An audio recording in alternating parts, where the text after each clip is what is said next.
Hi, and welcome back to the FFP. Today we're going to be breaking down our top 20 Dynasty running backs. This is, of course, a really important video for anyone in a Dynasty league. As I would say to any of you guys watching this video that you need to aim, not just in your Dynasty leagues, but in your standard redraft leagues as well, that you guys need to aim to have probably 2 running backs in this top 20 list. And maybe you'll get lucky and have 3, but that'll really certainly set your team up a long way towards a championship. And if you don't end up having 2, then you've got a real uphill climb.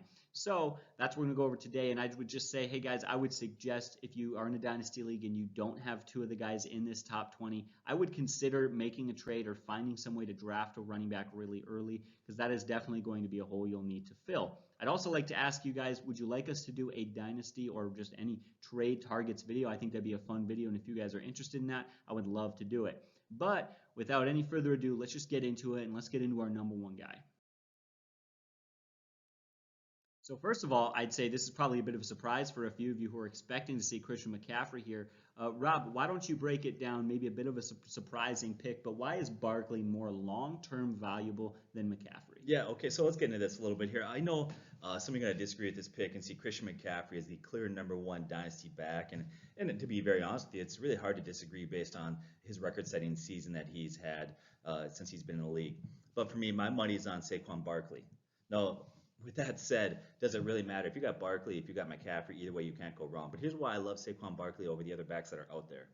It's important to remember this is a dynasty league, so we're going to be looking at things like length of career, meaning we're trying to project out at the likelihood of what I would call sustained production, right? And not just next year, but we're looking at years after that. So we look at sustained production for a period or a prolonged period of time. We have to look at issues like durability, age, surrounding cast, etc. So those are some of the things that played into this.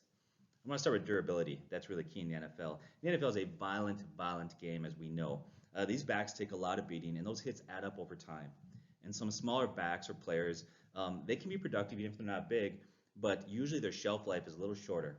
That production will begin to drop over time. They simply are not built for that sort of punishment. When I think about backs that would fall into that category, I think of like Jamal Charles, who was actually a very productive back, but he wasn't very big.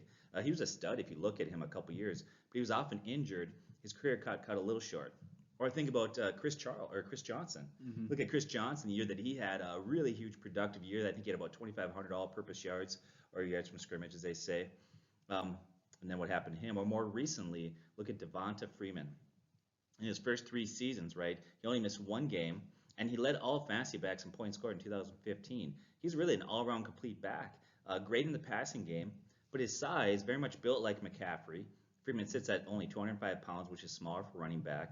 And the next 3 years after that, he missed 18 games and was often injured or didn't play at 100%. So you just kind of see that played out with these backs that aren't big like that. Now, as far as size goes, look at McCaffrey. Hey, McCaffrey's 5'11", 205 pounds, versus Barkley, who's 6 foot 230. Now, that's about 25 pounds. Doesn't sound like a lot. It really is in the NFL, okay, to carry that on your frame. And we've talked frequently in our videos about the average size of NFL backs and durability issues that some of these smaller backs have had. I'm not going to get into those metrics right now because it's redundant, but if you want to watch some of our older football videos or our running back videos, you'll see some of the metrics we shared as we broke that down. Now, I know what some of you are thinking right now. I know what you're thinking, and yes, it's true. McCaffrey has put on some size since he came in the NFL. He's put on some bulk. He's really transformed his body and gotten bigger. Okay, but he's still significantly smaller than Saquon Barkley. Saquon Barkley is a freak of nature, and I mean that in the best possible way. This guy is built amazing. When he came into the league, he had off-the-charts metrics. His physical metrics were insane. He crushed combine numbers. He had freakish numbers there. In fact, if you look back at the combine when he came in, they looked at what they call the RAS score, RAS score. And it measures really a player's combined numbers. You look at measurements like your bench press, your size, your weight, your speed, and they look at your event performances. And that it's graded from a 1 to 10. Okay, and he got a 9.97 when you look at all those things. He came in really just a freak of nature, phenomenal physical body to be an NFL back. So Barkley is just a better fit to handle more touches over time. He's bigger than McCaffrey. But unlike, for example, a back like Derrick Henry, who, by the way, is also a huge beast. He's a physical stud, right? Derrick Henry's got to be probably the most punishing as far as size-wise running back in the league right now. But unlike him, okay, Henry lacks good hands, and I would say that Henry's not slow, but he's not fast. But Barkley has no deficiencies in his game. He's got speed, size, good hands, strength, and he's slightly younger than Christian McCaffrey, 23. He's a baby in the league, so he's got years still to develop and to grow. So get yards per carry in their career. So Barkley has a slight edge yards per carry in his career, 4.8 over 4.7 for McCaffrey. And this is important to note that last year's numbers, his yards per carry were down due to an ankle injury that Barkley came back really unbelievably early. Some thought that was going to be a year-ending ankle injury, and yet he came back early, and it was clear early on that he was not 100% when he returned. His first 5 games back last year, his yards per carry is 2.77 as he battled injuries. But he got stronger, okay, and he got healthier as he returned. As he got stronger in his last 5 games, he had 542 rushing yards and a 5.5 yards per carry as he got back to the Saquon Barkley that we know. And that would have left his career yards per carry at around 5, so his yards per carry are just simply better. We see that. Another thing that I think is important is his productivity went up with Daniel Jones at the quarterback helm there. Okay, Eli Manning, has he officially retired yet? It's so weird with this whole COVID thing. I don't know, has he officially come out and done that, or is he still holding out at this point? I don't think it matters. Nobody's going to sign him. Yeah, whatever. But I do think he did retire. So, yeah. But you look at Eli Manning was really the last few years a shadow of himself. He wasn't the quarterback that he was. And having Daniel Jones at quarterback is a huge upgrade that should open things up slightly for Saquon Barkley there. Now, if you look at McCaffrey, yes, unbelievable pass-catching back, statistically one of the greatest of all time. But don't forget that in his rookie year, Saquon Barkley had 91 catches compared to Christian McCaffrey's 80. Saquon Barkley is very good in the passing game. You lose nothing in PPR leagues with Barkley. In 2018, Barkley received a running back rating from Pro Football Focus of 8th overall, and that year McCaffrey was 21st.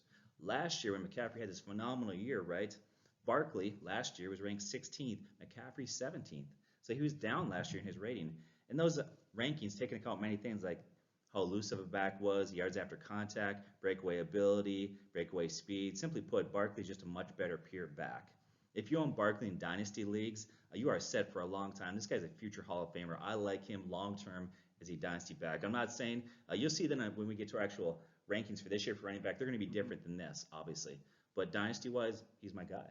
Exactly. You're talking Dynasty. You can't just look at next year. You got to look 2-3 years ahead, and you definitely have to wonder what things are going to look like there. And I think Daniel Jones is a great quarterback to have in that situation. He had the 3rd most passing touchdowns by a rookie quarterback ever. He's going to come in this year, sophomore year, trying to avoid that slump. They're going to run the ball a lot more now that Barkley is healthy. And I love what you referenced. Christian McCaffrey had more catches. He is the most catches a running back has ever had in a single season. I think Barkley could do it too. He simply didn't have the opportunity and enough targets to do that in this last year. I think we could certainly be proven wrong. We could certainly see him possibly break that record heading into this year. Not that it's a guarantee. I'm just saying I don't think it's a talent thing for sure. But let's head into our next pick, who is, well, pretty obviously Christian McCaffrey. All right, so here we are, Christian McCaffrey, number 2. And the first thing we want to clarify is we did put Barkley number 1, but I don't think anyone else can even near compete with Christian McCaffrey. I think there's a large gap between these two and the next two. Would you not say that that's true? Yeah, although I have to say there's a lot of guys in the top 10 here that, man, I would be more than happy to own down the stretch. But you're right, I think it's clearly Christian McCaffrey number 1 or number 2. Some would argue it's clearly the number 1. Of course, I told you why I think differently, but yeah, he's the number 2 guy, hands down. Absolutely. And, I loved your argument. I probably have to agree with you, but I've got some compelling stats here. Let's see if I can't change everyone's mind. So here's what we got right now.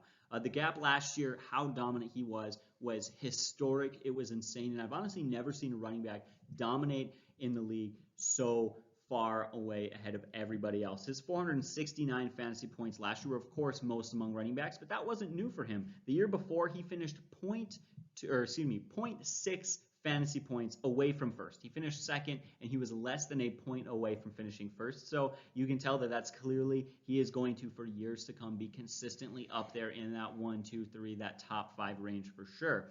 But going back last year, he outscored the next closest running back in PPR leagues, who was Aaron Jones, by the way. He outscored him by 32% or 150 fantasy points. It wasn't even close. I went all the way back to 2009, and I couldn't find a single running back to finish with such a wide margin between the number 1 and the number 2 back. In fact, did you know that on his pace, he could have played just 12 games, and he still would have been the number 1 fantasy back? He could have missed a quarter of the season. Of course, he didn't, because he's surprisingly durable for his size, and he was extremely productive, and he had the volume. Great opportunity. But don't even get me started on the fact that he became just the 3rd running back in NFL history to go over 1,000 rushing and 1,000 receiving in the same season. Of course, a lot of that was to volume, but he is clearly one of the most talented running backs, both pure runner and receiving backs in the league. He also set the record, NFL record, with 116 catches by a running back. He broke the previous record of 106, which was also held by himself. So you can tell that he is also going to consistently be up there in that category for sure. Really, when we talk about how good he is, there's really only one question is, are there any concerns? Because we all know how dominant he is. I don't think it takes a genius to know that. Yes, I would say there are some concerns, and the two concerns really being his quarterback and his coach. Matt Rule as a first-year head coach is a bit of an interesting pick, and there's a lot of nerves heading into that. You wonder whether or not you're going to get a successful first-year coach, a guy going to step in like, say, Sean McVay or Cliff Kingsbury, who really led that offense to some solid fantasy points, or maybe you'll get a Chip Kelly, and you'll really regret signing him for as much money as the Panthers signed him for, but that is a major concern. This could be a good thing for McCaffrey. It could be a terrible thing for McCaffrey. But being that he's already been playing at this high level, it's hard to expect he's going to get higher than that in his fantasy value. So it feels like, for me, it's really a lose-lose risk situation. And then you get a new quarterback stepping in. Teddy Bridgewater seems like he's a fairly good quarterback, but also a lot of teams have had Teddy Bridgewater and not really implemented him as their long-term starter. And he did have a couple of good games last year with the Saints, but the Saints are an extremely talented offense, and you have to wonder, is he really a solid franchise quarterback? He seems to be a quarterback who's very good on short completions. He's very efficient, but he doesn't really stretch the field too much, and that is definitely a concern to consider. And so as we look towards next year, he's going to have the volume, he's going to have the catches and the touchdowns, he's going to have everything, but long-term over the next few years, Barkley might be number one for sure. But again, he's still so dominant. I mean, you see this guy, no matter what the score is, the number one talented player in that offense who's getting the most usage is McCaffrey. So yeah, definitely right up there. Yeah, when I look at concerns, the other thing I think about is that they were often playing from behind. Obviously, the Panthers don't want to do that if they can. A lot of that, like you said, was garbage time stats, playing from behind, etc. The other thing, and you can't trust this necessarily, but just based on the law of statistics, there's going to be a statistical drop-off. Just based on numbers and averages and things like that, he's got to have a fall-off, at least for a year. With that said, you'd be a fool just to roll the dice and take a chance. You got to go with this guy. You got to roll with this guy. And so. Well, and that's what I mentioned about the 32% between him and the next guy. He could regress. He could be 25% worse next year than he was this year, and he would still have been the first running back. So you can imagine there's definitely some room for regression there for sure. But let's head into our number 3 back. So Ezekiel Elliott, I like this guy a lot, actually. It feels like he's been in the league for a long time. It's only been 4 seasons, and he's still only 25 years old. He's still a very young back. Now, he's a guy that we talked about it, when Saquon Barkley. Size matters in the NFL, right? Well, he's a back that's big and physical.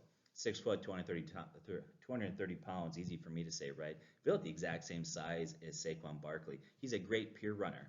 When I look at guys that can just run the ball out between the tackles solid, I think about him, Nick Chubb, Derrick Henry. These are guys that come to mind who are some of the best pure backs in the NFL in terms of running the ball. Look, in 2019, Pro Football Focus rated him as the number 5th back overall.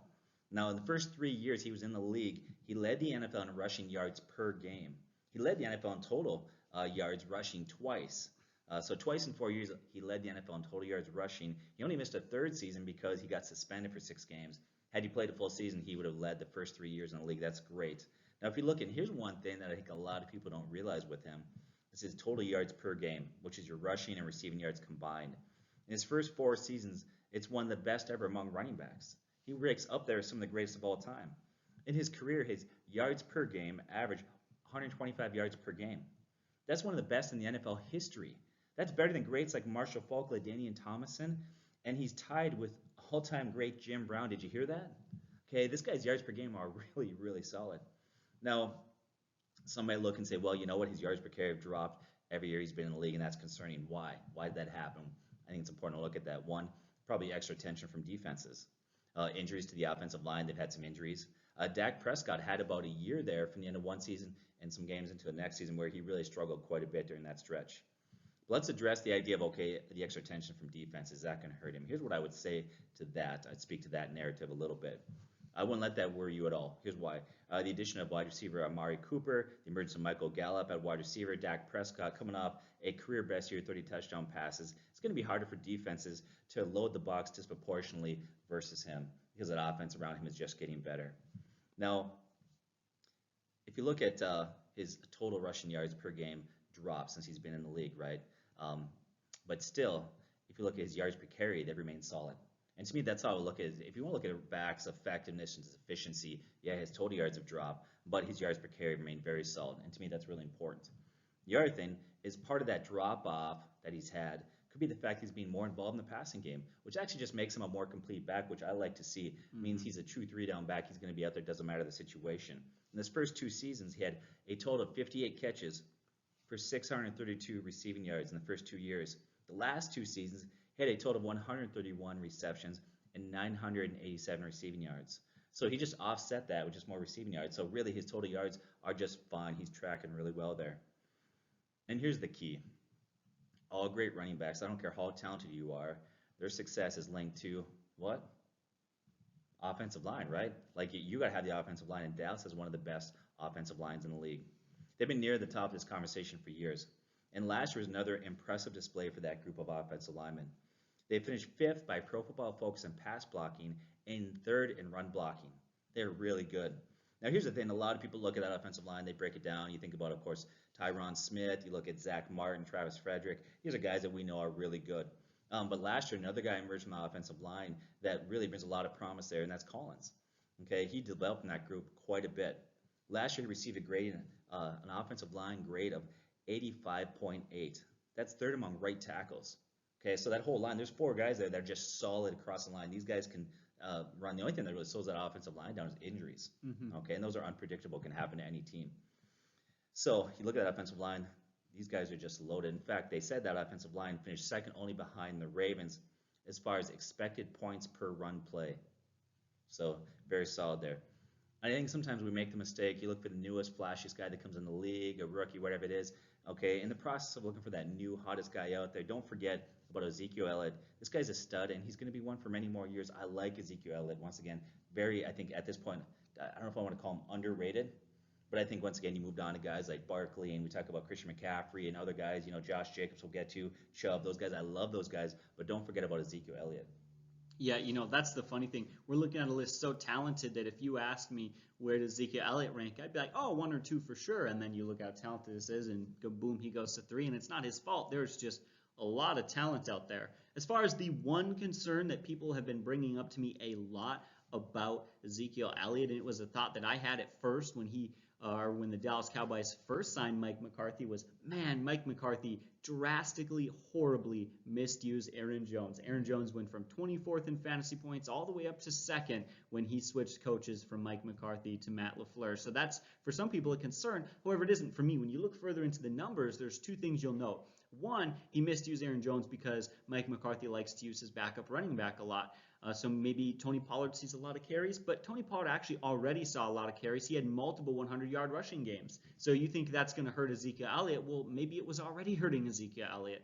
Secondly, when you actually look at Mike McCarthy, and one of the reasons he liked to use Jamal Williams so much was because Jamal Williams and Ty Montgomery, those were the 2 guys he loved to mix in there with Aaron Jones, was because they were both good in the passing game.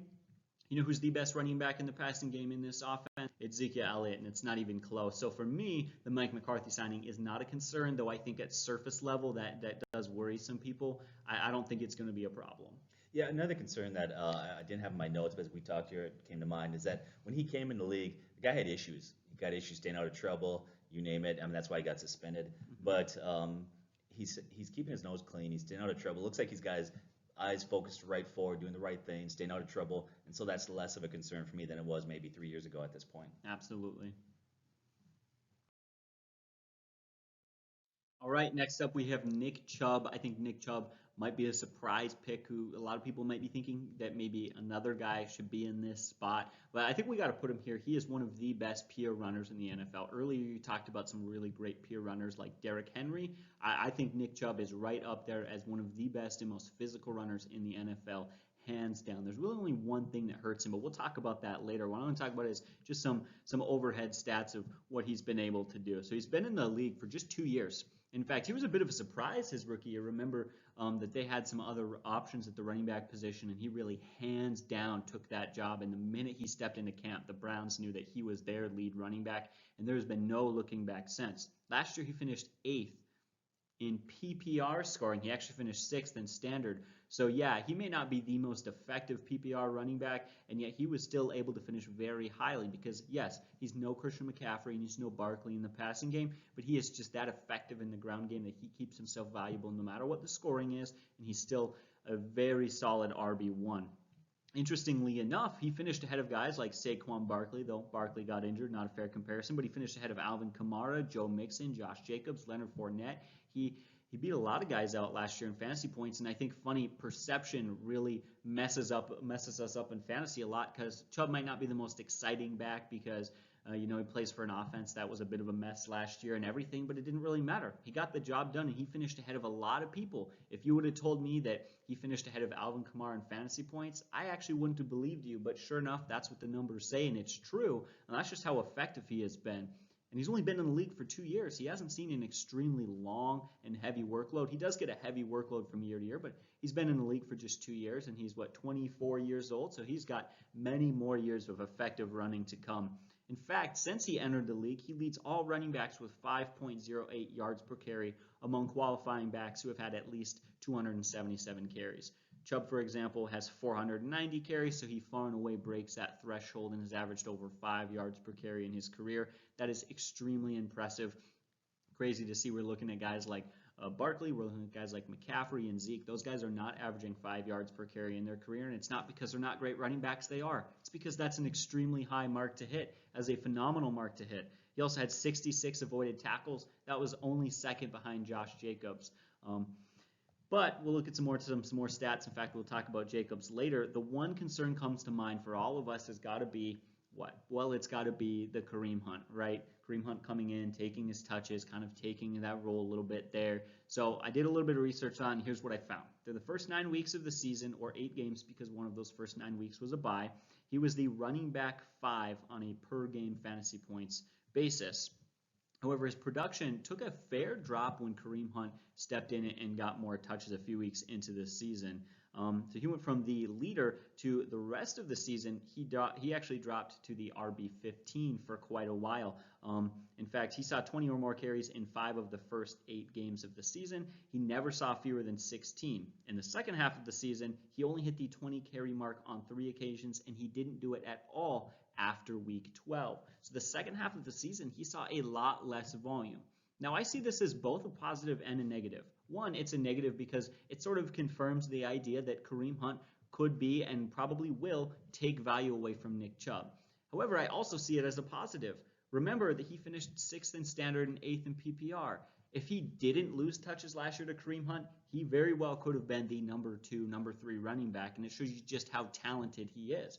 That offense was also a mess. That offense was not as productive as it should have been, and Baker Mayfield had some major regression, and the coaching staff had some major misuse of offensive talent, and they just weren't very effective, and he still got his fantasy points. If they're able to go out there, fix that passing game a little bit, fix the offensive line a little bit, get in the red zone more, I imagine he will very likely have more fantasy value over the next few years than he even has in his first 2 years. But Rob, I know you like this guy a lot too, so I want to let you in to say anything you want. Yeah, I'm not going to say a whole lot. First of all, I think he's terribly underrated. This guy is a phenomenal runner. If you look at some of the things, you break it down. His rookie year there, he came in, his yards after contact led the NFL. You look at some of these things, you break down elusive rate, yards after contact, etc. I mean, the yards per carry are not great, are not simply great because he's getting these big holes and he's rattling off 15 yards before he's getting touched by a linebacker. He's creating these on his own. This guy's breaking contact. He's elusive. He's a nice one-cut back. He's got good speed. I mean, you name it. This guy is really underrated. I love this guy. And so he's got a bright future. Once again, having 2 backs there can hurt your value, but can also keep you fresh. And I think if I'm the coach there, what I'm going to do is not decrease Nick Chubb's carries, but find a way to get both backs on the field more often and take some of that pressure off of Baker Mayfield there. So. All right, well, if you're a first-year Browns coach, the passing game didn't work, the running game did. What do? You just become a running team. You use your running backs a lot. You give them both volume, and that will help hopefully increase the efficiency in your passing game. Well, let's get moving on to our next guy. All right, guys, here we are at number 5, Josh Jacobs, a guy that I love a lot. Looking at some of his metrics, he has been very effective, and I would like to start the campaign to start calling him Triple G. If anyone would like to join me, that stands for the Ground Game Guru. Rob doesn't think it's a very good nickname, but I love it. So please support me in my cause. Anyways, Yeah, Triple G as you call him. Josh Jacobs, number 5 guy for us. What's not to love about this guy, really? There's a reason why he was a former first-round pick and the first running back taken in the 2019 draft. Okay, he was on a below-average offense, 24th in the league in points scored, and he battled through a major shoulder injury, and he still had a very productive season. In his rookie campaign, he finished with a 4.8 yards per carry and over 1,000 yards rushing. 5 of his last 9 games, he broke over 100 yards rushing in those games there. During that stretch, he was 4th in the NFL in rushing yards behind Chubb, Henry, and McCaffrey. And he received the 4th rating from Pro Football Focus in terms of like running back effectiveness, things like that. He was number 4 back during that stretch. He was really consistent. I love the consistency in his game there. After his first game in the NFL, after that, he never had a yards per carry below 4.3 in a single game, and that was 9 games. Now, his final 3 games, he did drop in some effectiveness, but that's when that shoulder injury is really becoming an issue for him there. You take that away once again for 9 games. This guy was a mark of consistency. Now, we talk about size. At 5'10", 220, he's got solid size, good build there. And he's coming out of Alabama, which, by the way, has become like a running back factory for the NFL. Do you know how many running backs currently in the NFL from Alabama right now active? I'm going to go with at least 1. Good call. 6. Pretty much you're running back for Alabama, you're going to play in the NFL. So now you look at 2019, last year as a rookie, he was the 7th best running back with a 3.48 yards after contact. Okay, he had 69 avoided tackles. You showed me this one, loved it. 69 avoided tackles, that's a 0.29 avoided tackles per carry, which led all backs in the NFL. They gave him an elusive rating of 103.6, which was also best in the NFL. It's no surprise that 32% of his yards came on runs of 15 yards or more. And that gave him 6th highest breakaway percent. Once again, all those numbers, all the breakaway numbers, yards after contact, elusive rating, you name it, he was up there. Okay, this guy was really good. Now, I love John Gruden. We'll see if he turns that around. I don't know. I really like John Gruden. I just don't know if he's got the talent there, but I have a lot of respect for the guy. He's been in the league for a while. He's a good. He's seen a lot of talent come and go. And here's what he said about him. He said he's a great competitor. Okay, he's going to be one of the best complete backs in all of football. Now, if you look at his concerns, if you have a concern for him, here's one concern. His passing game numbers did disappoint for some. He had 20 catches, 166 yards. That's not that good, especially when you have all these other backs that are so complete. But he's actually a very gifted pass-catching back. Here was a scouting report when he came out of college. Here's what it said regarding his hands and his ability to be effective in the passing game. Here's what it said from scouts. It says he's really solid in the passing game. He runs good routes. He has soft hands. He's a real threat in the passing game. He rips off chunks of yards. As a receiver, he has shown the ability to adjust to the ball with speed and power, and he's a mismatch weapon for linebackers. He's very difficult. They can't keep up with him running.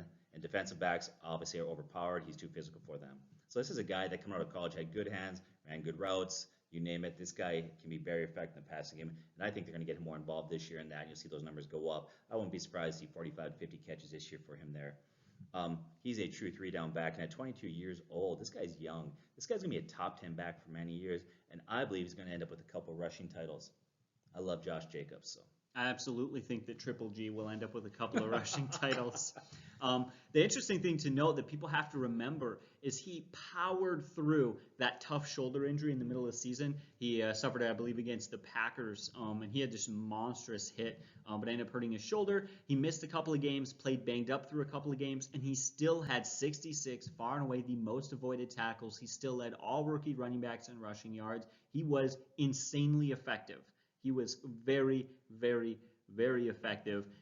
I can't wait to watch this guy to continue to play for years. He is one of my favorite backs in the league right now. And yes, what he does in the passing game as far as his value last year, 20 catches wasn't much, but he did miss some time. He was a little bit banged up. Rookie running backs they are always worse in the passing game than they are the next few years. They get better. It's something that you learn. And he's going to get used more. I think, honestly, part of it is simply that offense didn't scheme to use him as much in the passing game because he was so darn effective in the running game. And also, I read an interesting thing from John Gruden, who said that when he got injured from then on, that was week 7 or 8, from then on the rest of the year, they were managing his touches, apparently, for a guy who was consistently hitting like 20-plus touches every week. So I can't wait to see how much he gets the ball next year. Huge value from this guy for sure. All right, here at number 6, we have Joe Mixon. And I'm going to be honest with you, when we began doing our Dynasty rankings, Rob, you suggested we put Mixon here, and I thought you were wrong. dive into some of the research, and I definitely think you're right. I think he is one of the most deceptively talented backs in the NFL, and I think some of the stats prove it. We're going to get him in a second. But yeah, amongst all the extremely talented running backs out there, he does not get the recognition he deserves. And I think we've used the word underrated a couple times already. Yeah.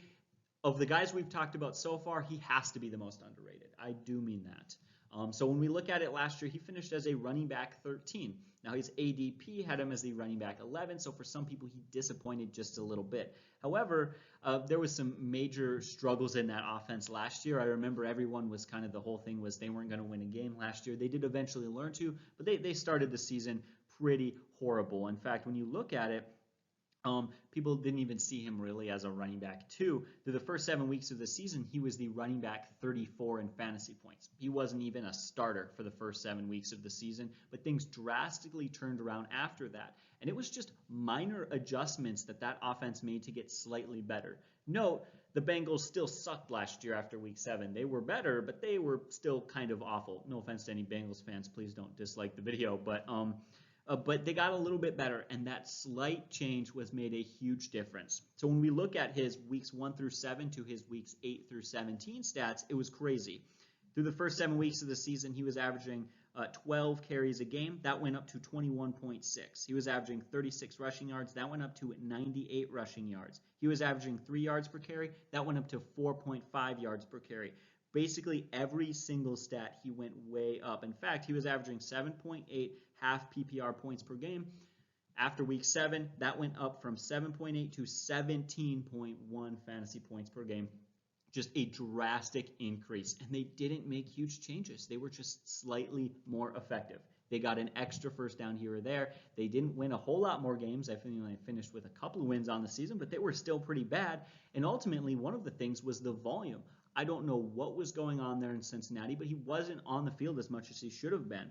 So as we look through the first couple games of the season, 2 of just the first 8 games did he see 60% snaps on the field. He did that, what is it right here? Sorry, I got to read my notes. He did that in 6 of his next 8. So he went from 2 of the first 8 games he saw 60% to 6 of the 8 he saw 60%. And that's really ultimately one of the big things that made a huge difference for him. And that huge increase of efficiency gave him 150% more yards per carry from week 8 onward. You give him more touches and he had a better yards per carry. And that's because he's a very talented running back. And we've seen this with running backs like Peterson. I think the more talented you are, the better you do with more carries, because Peterson and guys like them, they'll get a carry for 1 yard, a carry for 2 yards, a carry for 3 yards. And what happens when you hit the third quarter? The defense gets tired, and it really only takes an 80-yard carry for a touchdown to make your entire fantasy day work. You can struggle and struggle and struggle, but that volume, that's ultimately the thing that gives value to running backs. And so when he continues to get the volume this year, because he will, right? That Bengals organization, they get paid a lot of money to figure out football. They're going to notice the same thing that I noticed, and that means they need to give him the ball more. And ultimately, their quarterback play was so bad last year. I'm excited to watch Joe Burrow. He's going to be a step up from what they had for sure. I really mean that. I think he's going to be a very talented NFL quarterback, and that's going to really benefit Mixon for years to come. But the last thing I wanted to say is he had 272.1 half PPR fantasy point pace from week 8 onward. That was his pace. Had he done week 8 onward the entire season, he would have finished as the running back 5 in 2019 and the running back 6 in 2018. So yeah, I think he is a top 6, top 5 talent for sure. Rob? Yeah, I got Joe Mixon on a Dynasty League of mine. He's been a little disappointed, but I don't blame him at all. This guy's been not only on a bad team last year, but the last 3 years of Bengals have been brutal. He's got to be in the worst situation in terms of where they've been the last couple of years. And then last year, of course, they had injuries. Mm-hmm. Green goes down, and Boyd gets hurt, and Ross gets hurt. And, it's really easy to really focus on shutting them down. He didn't get a lot of touches. You talked about how important it is to wear down a defense running the ball, but I also think with backs, they get into a rhythm. Same with the offensive line. You got to give them carries. And so this guy, I think, is very underrated. I don't know if you mentioned or not, but we talked about coming into the league, a lot of scouts felt like this guy was a first-round talent that only dropped because of his domestic violence. But everybody felt like this is the guy that should be drafted in the first round. He's very talented. As far as that goes, by the way, it sounds like he's been doing a great job keeping his nose clean, staying out of trouble. I like Joe Mixon. And he came in the league very young. He's still not old at all. He's still got a lot of good years ahead of him. I like Joe Mixon. The only concern I do have for this year is it's still going to be a rookie quarterback. And even if Joe Bears is the guy and he has a great year, I would imagine I'm a defensive coordinator. What I'm going to do is try to shut down the running game a little bit and force the rookie quarterback to beat me. But with that said, it's got to be an upgrade at quarterback there. That offense has got to get better. Well, it's still going to be an upgrade, and I think a rookie quarterback today is different than a rookie quarterback 15 years ago. Yeah, I agree. Man, you look at what Kyler Murray and Daniel Jones did last year. I have a lot more faith in rookies than I did back in the day. I say back in the day like I'm old, but I'm still pretty young. Anyways, let's get to our next pick. That's Joe Mixon. I'd love to hear if you guys agree with him being here at this spot. All right, we're at running back number 7, and finally we get to talk about Alvin Kamara. The funny thing with it is last year I heard a lot of people say, oh, we're disappointed in Alvin Kamara's performance, and I thought they were wrong to say that, and he still fell to number 7 for us just because of how talented some of these other running backs are. It's such a kind of competitive list to be on. But Rob, let's break down Alvin Kamara, everything that you know about why he ranks here. Yeah, so this guy came in the league and he shocked everybody, took the league by storm. So good, he was number 3 running back on that team. They traded away Adrian Peterson, and then, of course, they move on from Mark Ingram because he's that talented. As a rookie, he goes out and has a yards per carry of 6.1. That's crazy. We said the year after that was going to drop, and it did. But don't let that concern you. 6.1, you're not going to keep that up. I'm sorry. That's just off the charts. That's something like a backup running back's doing limited carries, okay? Now, here's what we need to know. What happened in the last 2 years, he's at a yards per carry of 4.7, 4.6. That's more reasonable, and that's kind of what you can expect from this guy. But 4.7, 4.6, that's really good. Now, that's not great, but it's good, it's solid. But then you look at how dangerous he is in the passing game as a receiver. That's actually great production as a runner. It gives him a lot of value as a fantasy player. Now, I owned him last year, and I have to admit I was a little disappointed, I was a little frustrated. One, his touchdowns were lower. Especially 5 of them came in the last 3 games, which in the last 3 games of the year, the fantasy season was essentially done at that point. So that did hurt me a little bit, and I think that's where a lot of our frustration came from as owners. But with that said, this guy has got a nose for pay dirt, so don't worry about that. If you look, he's had 37 touchdowns and 45 total games played in the league. So this guy finds the end zone all the time. Don't worry about it. He's been a mark of consistency as a wide receiver since he entered the league. Do you know how many receptions he had as a rookie? 80. 81. 81. His second year, do you know what he had? 81. 81. And last year?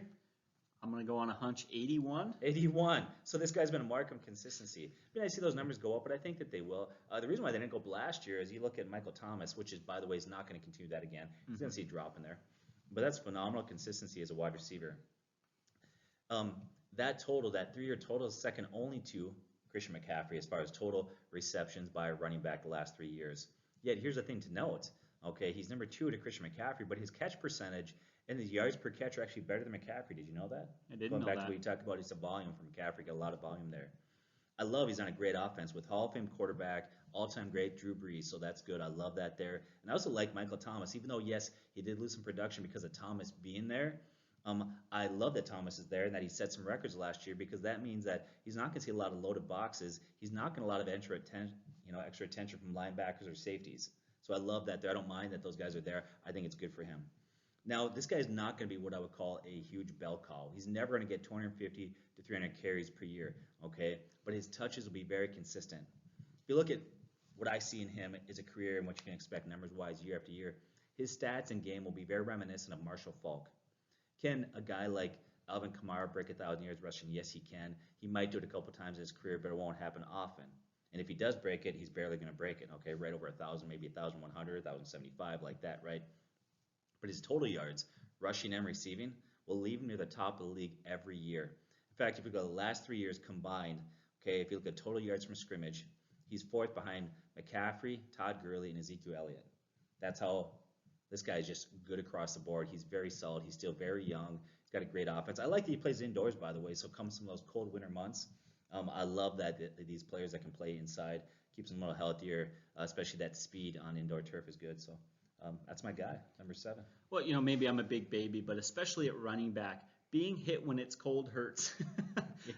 But really the thing that you have to love ultimately, this is an offensive-minded team with an offensive-minded coach. That has always been the Saints' identity, and part of that is the Hall of Fame quarterback, the Hall of Fame wide receiver, an underrated tight end who had 9 receiving touchdowns in 14 games. They add Emmanuel Sanders. They have all this talent in the passing game, arguably, one of the best, if not the best, passing attack in the NFL. But what I love most about that is that's going to move the chains, But what really happens when they get to the red zone, I don't care what offense you are, when you get to the red zone, when you get to the goal line, running back is the position. Running back gets the ball, especially when you can do both run and catch. So I think he's going to see very efficient touches, as he really always has. He has been one of the most efficient backs in the NFL.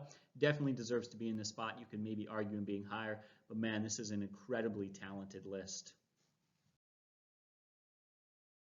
All right, now we got Derrick Henry here, and I believe number 8. Very talented back. There are a few concerns. One, we know he's one of the best pure runners, physical runners, just dominating, punishing runners, if not the best and most punishing runner in the NFL. But he's got a just massive weakness, which is his ineffectiveness in the passing game, and that's always going to hold him back. And there's also, of course, this being a dynasty video, I have to question 3-4 years from now, is he going to be able to get the same amount of touches and efficiency on the ground game? Those are the real concerns for him, why he's not higher. But let's talk about all the good, because it's fun to talk about just how effective this guy has been. He scored 16 touchdowns last year, which was really good. But you can't forget how bad that offense was when they started the season, because they had Marcus Mariota under center. With Tannehill under center, Derrick Henry was on pace for a 20-touchdown season. That's a really, really effective year. And in fact, I could very well imagine him having even more, maybe 22 to 24 touchdowns in a season, considering last year, again, he was on pace for 20. He had 16. But did you know he was not even in the top 12 for goal line carries? He wasn't. You would think that'd be a category that he would be in. I'm not sure what exactly it was, probably because he was running it in from the 20-yard line and not the one because of how good of a runner he is. But yeah, he also had 5.08 yards per carry and 303 carries last year. That was the most carries and the second highest yards per carry among qualifying running backs. That is a phenomenal category to be in both of those. You almost never see a running back finish so high in both categories. So it's crazy to see. Teams know he's going to run the ball. They load the box. They do everything they can to stop him. He runs the ball a lot, often, doesn't matter. He is effective. He also had 4.18 average yards after contact. That was the most among all running backs. That's just how physical he is. We know that. And he did have 5 fumbles. A lot of that is to the volume. He was 7th in red zone carries, 13 in goal line carries. That is a low percentage. I imagine that'll probably go up next year. But really the thing that is to note here is he's kind of had this bipolar career where he really wasn't that effective for a while, and then he was extremely effective. I'm not even going to bother wasting time breaking down the stats before and after this sudden switch. I think part of it was effectiveness of that offense and just how bad Marcus Mariota played. You get Tannehill in there, and again, he was on pace for a 20-touchdown season. That offense after Week 10 was first in average yards per play. They were extremely effective. Tannehill is, as he proved last year, to be a fairly underrated quarterback. They add A.J. Brown to step in there, who had just a phenomenal rookie season. In fact, Tannehill had the highest average yards per attempt since Kurt Warner back in 2000. That, by the way, was considered the greatest show on turf, and most people looked at the Titans offense last year and considered it better than it was, or pretty good. I think it was one of the better offenses in the NFL. So I love Derrick Henry. Not a huge PPR boost there. Some concerns as to how many years he'll be able to do this. But man, for the next couple of years, I got no concerns. He's going to be great for sure. Yeah, A.J. Brown there is key because Davis is obviously not getting it done there, wide receiver. The other thing that's funny, you talk about the first 2.5 years in the league, he wasn't that good. In fact, his third year, the first half of it was brutal. His yards per carry were terrible. And then he really turned it around, and he really credits turning it around to a conversation he had with another Titans stud running back, Eddie George, who, speaking on the phone, Eddie George's advice to him was, every time you touch the ball, you need to run hard. You'd think you come in the NFL, you would know that, but yeah, apparently it's working because now the guy is unstoppable. I think it's part of the reason why I had 5 fumbles, by the way, is he fights through these tackles, and when you do that, he's getting all these yards after contact, but then it does increase the chance that you're going to fumble. But once again, this guy's a beast. Well, that is maybe some obvious advice for him, but sometimes obvious advice is really great. Like I always remind you, Rob, before you get up for the day, put some pants on, probably a good idea. And it's the little things that make the difference. It's the little things that make this kid, I tell you. Oh my God. All right, so here we are at number 9, a guy that I'll be honest, I have just a bit of a man crush on, Miles Sanders. Miles Sanders, I know some people are going to struggle with this one because we're doing this is a 2-part video. We're doing 1 through 10, and then the next time we're going to release the next part, right? 11 through 20. And I think there's a lot of guys 11 through 20 that you could put up in this position, right? But I like Miles Sanders. A lot to like about this guy, and a lot of it's opportunity. Young guy, talented in the right offense with no real competition. Let's get into some numbers here. Miles Sanders last year finished 15th in PPR scoring, and 16th in standard scoring. Very good there. You like that, right? Especially when you consider where he's at, his role, you name it. Now, his size is not great. Not a big guy, but he's not small either. At 5'11", 211. He's not small, but he's not big. He's got okay size there. He's still young at 22 years old. I mean, that's so young. When you look at that, we haven't had an opportunity to see what this guy can do once he fully matures and really develops in the league. There's going to be that growing curve. There's going to be a curve to that. He'll get better. Now, here's what's, I think, surprising for a lot of people. When you consider that he's not a very big guy, and yet he was 11th in yards after contact in the league. And I think you found the stat, he was behind like Derrick Henry, Nick Chubb, Chris Carson, Leonard Fournette, Raheem Mostert, Josh Jacobs, right? Guys that are known to be physical runners, who run hard, who run physical. These are the guys that he was up there with being mentioned. And yet you look at his size at 5'11", just 211 pounds. It's crazy to think how physical of a runner he is at that size and still competing with some of those other bigger backs. Yeah. So as the year went on, he got increased usage, touched the ball more, became a more focal point in that offense. His last 5 games of the season, he was 6th in fantasy points among running backs, so very solid there. We can see that trend continue. I'm not saying he's going to finish 5th or 6th, but this guy could definitely be around top 10. That's why I have him number 9 right now. Now, he's great in the passing game, and this is why I was a little apprehensive about having him this high. I know you got a mad crush on him, but I think this is where you can trust this guy, especially in PPR leagues, okay? He finished top 12 in receptions, yards per target, yards per catch. He was top 7 in red zone targets, catches, and TDs. And his 50 catches are 10th most ever by a rookie running back all time.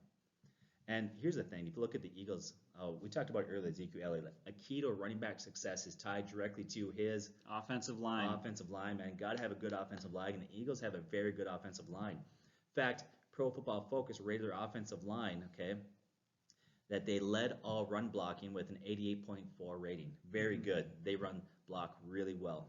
And then here's another guy. I'm not going to get too much into it, but I think Carson Wentz is very underrated. We did a video with him about dynasty quarterbacks. Watch that. What he's done with who he's had, some of the adversity and things he's had to overcome, Carson Wentz is very good. Okay, very good quarterback. And the thing that's made him good, and they love to run that offense, if you look at Coach Peterson, is he had the second most play action passing yards with over 1,000 passing yards off of play action. They're going to continue to do that, but play action is only effective by you got to run the ball. So they're going to continue to run the ball there. I love that Jordan Howard departed. It really leaves him as a clear lead back at this point. I love that. Eagles love running the ball. They're going to stick with that. That's their identity as a team there. So, what's to say about this guy? Like I said, he's young. Another thing that I think is important, I wish he had a little bit better wide receivers there. Alshon Jeffrey's probably not going to be back. Start of the season, he's still recovering, right? Some injuries. They did draft a rookie wide receiver that looks like he's got some talent there. But the one thing that I do like is their tight ends. You look at Ertz and Goddard. These guys are stud tight ends, and that's going to help keep some of that attention off of him in that offense. For me, the biggest thing, and I actually wrote an article on our website about it. If you would love to check that out, certainly feel free to do so. But the best thing I like about him is he started the season not really that great. He wasn't expected to be the starter by most. In fact, we weren't even sure. We thought it would probably be Jordan Howard, or not we, but fantasy in general. And so he starts the season, the first couple of games, he wasn't that effective. He was so good by the end of the year that he ran Jordan Howard out of town. He's not even with the Eagles anymore. That's how effective Miles Sanders was. And when the team and the Eagles as a whole go on and do that, that's a huge sign of confidence towards Sanders for us to be able to trust him a little more. Now, before we get to our number 10 guy, I know what some of you are thinking right now. You're thinking, Dalvin Cook, how is Dalvin Cook not listed yet? How is Miles Sanders ahead of Dalvin Cook? Well, watch our video. Next one we do 11 through 20, we'll talk about Dalvin Cook, which, by the way, I love Dalvin Cook. I'm a Vikings fan. We live in Minnesota, but we do have some concerns. Once again, very talented. He's a guy that I would say has very high risk, high reward, but we'll get to that next video. Get to our number 10 guy. Well, we haven't even revealed the number 10 pick. Now everyone knows it's not Dalvin Cook, so thank you very much for that. All right, here at number 10, rounding out our top 10 dynasty running backs, finishing off this part 1 video is Aaron Jones. Now, I tell you, I love Aaron Jones, but I'm not a Packers fan, so this is kind of a weird feeling for me, but he is very phenomenal last season, and I like him going forward. Rob, before I get into all sorts of things, you said you wanted to mention something. So here's the thing, and maybe we're patting ourselves on the back, but I'm going to do it. I want to pat us on the back here, and I'll tell you why. We get a lot of ridicule. Whenever you put yourself out there, share things, everybody has an opinion. What I rarely hear, though, is when we are right about a prediction, we break something down, rarely do people come back and say, well, you were right, you're accurate. Aaron Jones was one of those guys, the first year and a half in the league, People were just pushing so hard for Williams being the guy, on and on and on. We broke it down. Coming out of college, we look at metrics. We said Aaron Jones is the guy. He's got to get more carries. He's got to be effective. People just push back. Well, the coach says this and that says that, and on and on and on. I won't get into it, but you know what? We were right. This guy didn't just have a breakout year last year. The moment he stepped on the field, he's been phenomenal. And I feel good about the fact that we kind of nailed this one. But go ahead, break it down. Well, exactly. Give us Remember, knowledge. a few years ago, they had Ty Montgomery, and then Ty Montgomery didn't really work out, and then Jamal Williams. Jamal Williams is better than Montgomery, but he still didn't really work out as the lead back. Watching Aaron Jones work through to become the starter kind of felt like Willy Wonka in the Chocolate Factory, as all the other kids fell off, and they finally found the one who was the right fit, and he was phenomenal. But the biggest thing amongst all of that, and we're going to talk about a lot of stuff, the biggest thing that I want to say is, wow, I'm surprised at his ADP. According to ADP and according to tons of fantasy rankings by sites like ESPN and lots of large sites, he is a late to mid second round pick. That is absurd, and there's no reason that he should be for any reason. He had the second most fantasy points among running back last year, and he might have been one, except of course McCaffrey has this historic season, so kind of hard to compete with that. And the big difference maker from the year before, when he went from 24th in fantasy points to last year's second, was the coach. Mike McCarthy drastically misused him and was not as effective in getting the ground game going as he should have been. Matt LaFleur comes in, and that running game is incredibly effective, and that made a huge difference because he got more volume. He went from a total of 285 touches, he had 285 total touches from just 159 the year before, and it equated to a huge boost in red zone stats. He had more red zone touches. He had 14 red zone touchdowns. He tied for the most touchdowns among all running backs last year. He was great. He's not the best receiving running back in the NFL, but he's also being used in the passing game. So he's got a little bit of everything. He's good in the red zone. He's got a fair amount of volume. He is the back. He's getting catches. He's been great, but what I like about him most is that 819 yards after contact. That means 68% of his 1,196 rushing yards came after the contact. He is also another physical running back. And I think the two things that we really like that help us put these running backs high are receiving running backs and running backs who fight through contact. Those are the things that you can tell we really like, because I constantly will put guys much higher up on the list for that. But even more than that, over Matt LaFleur, he doubled his targets, his receptions, yards, and receiving touchdowns, all while setting a career high in passer rating generated with 109. That was the third best passer rating generated among running backs with at least 67 targets. So yeah, he is actually surprisingly effective in the passing game. You've got a mature quarterback in Aaron Rodgers, who is able to move the ball. But when it gets to the red zone, you've got a guy who can do it all. He's effective in the red zone. He's effective on the ground. He's effective in the passing game. Aaron Jones is in a great situation. He's been in the league for a few years now, and he maybe isn't the youngest running back on this list.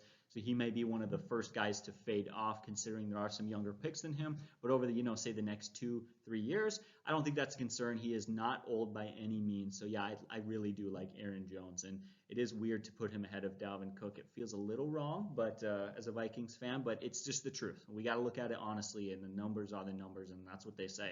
Yeah, if you go back to his rookie season, whether it be yards after contact, quick elusive rating, on and on and on. This guy has been very, very solid there. His yards per carry have been good. At 25, he's not young, but he's not really old. Here's the thing. If you look at Matt LaFleur, and I don't know if you did any research on this, he was your guy. But Matt LaFleur, has there been other running backs when he's been a coach that had a flourish? Well, if you actually look at it, there's been a lot of fantasy backs that have flourished in the offenses he's been a part of running as a head coach. So I don't think that's a fluke. I think that's going to continue. Especially as Aaron Rodgers gets old. And the other thing I like about, once again, you talk about Aaron Rodgers being there, but they got a number one wide receiver in Adams. Mm-hmm. So once again, that's really important. So hopefully that'll keep defense from loading the box there. I like Aaron Jones. He's very underrated. And, and here's another thing we want to put out there to you guys is just because we're saying right now he's the number 10 dynasty back. He may not be there. He may fluctuate different on an actual running back ranking video, but that doesn't mean that you got to take him that early. Part of being a good draft guy is knowing where he can slip, and maybe I grab another guy and stuff like that. So we're not saying you got to take him at this place, but no, that's where we rank him, and maybe you can let him slide and grab another position, and he'll fall to you. Who knows? Exactly. You mix in a couple of wideouts like Michael Thomas, who's a first-round pick. Somebody will, an Arizona fan might take Hopkins in the first round. You get that idiot who will draft a quarterback in the first round. he'll fall to the second round even if his ADP rises even just a little bit. And so for me, kind of my hope for this fantasy season is to be a late first round pick so I can get 2 back-to-back running backs and get Jones in the second. But that's a whole lot of draft strategy stuff, which is a video I would love to do with you. So here's where it's at. It's a little bit risky. So you said, in some he's mid to late second round. That means in some drafts, late second round. In some drafts, it's hard to believe this, but he'll fall into the third round. If you're with those sort of guys, and that's part of projecting and knowing who you're drafting with. Who's out there, who's available, who's each person taken, and what are their needs, and can I fall? Could he slip to early third round? Once again, a little bit risky there, but these are things you always got to factor out. Another reason why we suggest that you do mock drafts. You can learn a lot of trends that can help you figure out where you can take a guy, where you can steal a guy, or maybe where you need to grab a guy earlier than maybe you want to, but you feel you can need him. So that's our top 10. That's our top 10. And hey, speaking of mock drafts, if you happen to be listening or watching this on our YouTube channel, well, we have a playlist with 2 mock drafts on there now. We're going to be continuing to post some every couple of weeks as we walk through our strategies of how we're taking players and how we're evaluating talent and putting together championship rosters. So you can go check that out if you'd like. But guys, thank you so much for watching. You have a great day, and God bless.